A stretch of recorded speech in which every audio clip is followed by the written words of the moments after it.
waxaan dareemayaa ammaan buuxa waxaan dareemayaa kalsooni badan farxad ay ii tahay karaamo iyo waxaan dareemayaa weynaan in madaxweynihii Soomaaliyeed ee ugu horeeyay muddadaas ciidan ajnabi aanu ilaalinayn ee wiilal Soomaaliyeed bas ay ilaalinayaan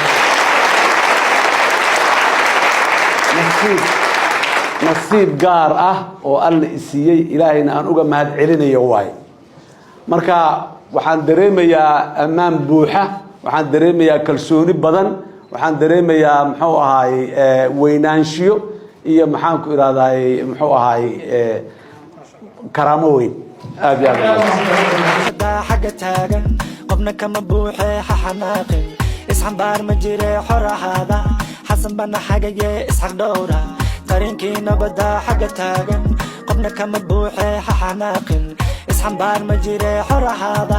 xasan bana xagaye isxorahaada xasan bana xagaye isxaq dhowra